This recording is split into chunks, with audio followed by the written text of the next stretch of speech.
السلام عليكم ورحمة الله وبركاته. ازيكم يا شباب؟ معاكم اسلام نصر من قناة توينز ريفيوز.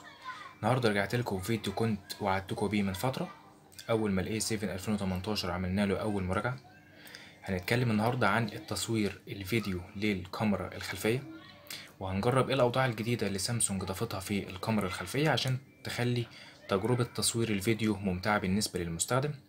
وطبعا يا جماعة زي ما قلت لكم احنا اتكلمنا عن الاي 7 عن الكاميرات بتاعته في مراجعة منفصلة هتلاقي عندك في الدايرة فوق، وفي مراجعة تانية عن فتح العلبة، وفي مراجعة عن المزايا اللي موجودة في الاي 7 2018، وفي مقارنة بينه وبين الاوبو اف 9 عشان اللي حيران بين الاي 7 والاف 9. هتلاقي ان شاء الله المراجعة دي وافية وهتفيدك جدا جدا في اتخاذ القرار بتاعك. تمام. وجربنا طبعا لعبة بابجي اللي عامله ضجه كبيره جدا على السوشيال ميديا على الاي 7 2018، وشفنا الاداء وقسنا درجه الحراره مع بعض. طبعا لو انت متابعنا في القناه هتكون انت استمتعت بالمراجعات دي كلها. لو انت لسه اول مره تشوفنا انصحك ان انت ان شاء الله تتفرج على المراجعات دي، هتلاقي عندك في الدايره فوق. واتمنى ان انت تعمل سبسكرايب في القناه عشان ان شاء الله تتابع معانا كل جديد جاي ان شاء الله. طيب النهارده زي ما قلنا هنتكلم عن الكاميرا بتاعة الاي 7 2018، بس احنا طبعا زي ما قلت لكم احنا اتكلمنا عن الصور العادية والتصوير، وجربنا العدسة الالترا وايد، وجربنا الدبس سنسور، وجربنا الكاميرا الأساسية. هنجربها بقى النهاردة في الفيديو، وهنشوف ايه اوضاع الفيديو المتاحة وايه هي الامثلة اللي انتوا هتشوفوها على الفيديو. تعالوا مع بعض كده نشوف ايه الاوضاع المتاحة في الكاميرا الخلفية. تمام. الكاميرا الخلفية طبعا دي الأوضاع العادية. تعالوا نشوف الأوضاع الخاصة بتصوير الفيديو. ده الحركة البطيئة السلو موشن. تمام يا جماعة، هنشوف عليه مثال هيبين لكم قد ايه الجودة بتاعتها عاملة ازاي. تمام. وفي طبعا تاني ميزة معانا الهايبر ليبس، دي اللي هي اختزال الوقت. يعني انت تقدر تسجل فيديو مثلا ساعة يقدر يختزلهولك في مثلا 20 ثانية أو 30 ثانية بالكتير. زي ما انتوا شايفين في أوضاع في انت تقدر تسرع في 4 أو في 8 أو في 16، يعني في الضعف لحد 32. وهنشوف برضو مثال على التجربة دي. تمام. دي الأوضاع المتاحة في التصوير الفيديو بتاع الكاميرا الخلفية. تمام. طيب تعالوا نشوف كده المزايا اللي موجودة في الإعدادات بتاعتها. في طبعا زي ما قلنا، وكانت سامسونج أصدرت وقالت إن الموبايل فيه معلومات مكذوبة عنه موجودة على بعض المواقع إن فيه مثبت بصري، لكن هو الموبايل مفيهوش مثبت بصري يا جماعة. مفيش مثبت بصري في الكاميرا، ولكن في خاصية موجودة في الكاميرا في الأوضاع بتاعتها، في خاصية اسمها تثبيت الفيديو. تثبيت الفيديو دي خاصية ميزة بتسمح لك إن أنت بتحسن من الذبذبات وعدم ثبات التسجيل بتاع مقاطع الفيديو، بس موجود بالاخص فين؟ في الكاميرا الخلفيه. دي حاجه قريبه من السنسور بتاع تثبيت البصري، ولكنه مش مثبت بصري. لا، دي ميزه موجوده بتحافظ على بتديك ثبات اكتر في الفيديو. انا جربتها هي كويسه جدا. تمام. بس طبعا مش بجوده المثبت البصري. طيب تمام. في طبعا اقصى حجم للفيديو برضو كان فيه معلومات مغلوط على بعض المواقع ان بيصور فيديو لحد 4K جودة 4K، ولكن يا جماعة انا لما اتأكدت بنفسي من الشركة ومن الموقع الرسمي للسامسونج، اقصى درجة جودة للفيديو بتاع الاف 7 فول اتش دي 1080 في 1920 في الكاميرا الامامية والكاميرا الخلفية. تمام. يعني اقصى جودة فول اتش دي انا شايف انها جودة كافية تديك مقاطع مرضية. تمام. في برضو من المزايا اللي موجودة في الأوضاع بتاعة الكاميرا عامة، اللي انت تقدر تشغل تشغيل سريع للكاميرا، اللي انت تقدر تضغط مرتين بسرعة على المفتاح الباور هيشغل لك الكاميرا بسرعة جدا.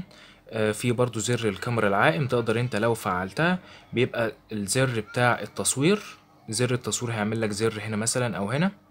تمام.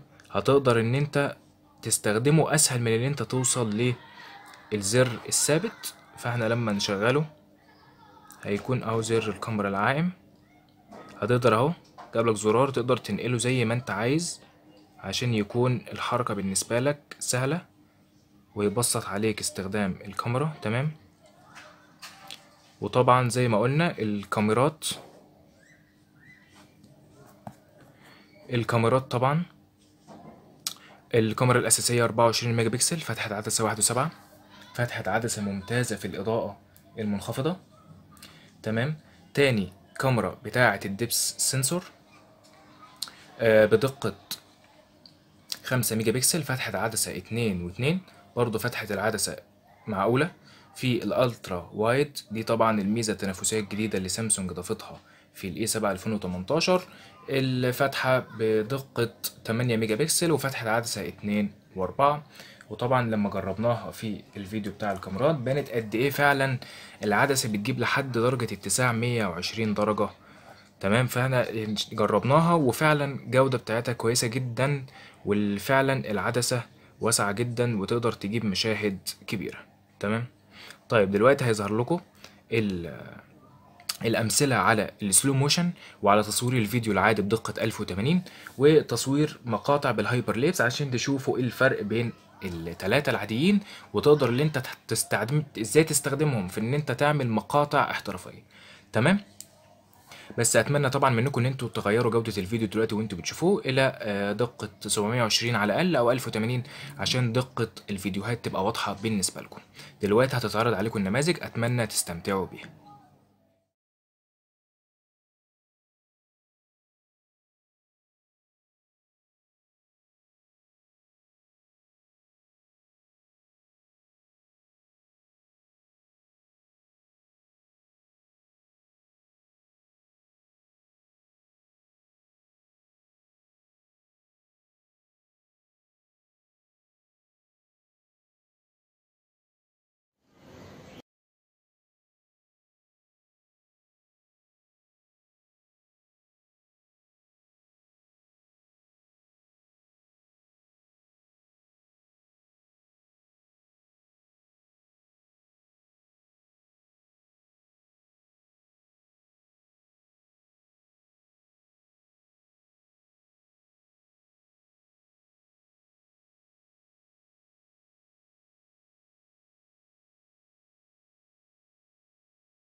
رجعت لكم تاني يا شباب بعد الفيديوهات والامثله اللي انا عرضتها عليكم، واتمنى انها كانت مرضيه بالنسبه لكم وكانت موضحه لخاصيه السلو موشن وموضحه لخاصيه الهايبر ليبس. تمام، واتمنى انها تكون عجبتكم طبعا. وطبعا القناه تحت امركم في اي سؤال، تحت امركم في الكومنتات، وطبعا مستني رايكم في الفيديوهات وفي الخواص بتاعه الكاميرا. انا تحت امركم فيها، واتمنى اسمع رايكم واشوف رايكم في الكومنتات. ولو الفيديو عجبكم يا جماعه ادعمونا بلايك وشير واعملوا سبسكرايب في القناه، عشان ان شاء الله تكونوا متابعينا دايما في كل جديد، وان شاء الله في جديد دايما في القناه عندنا.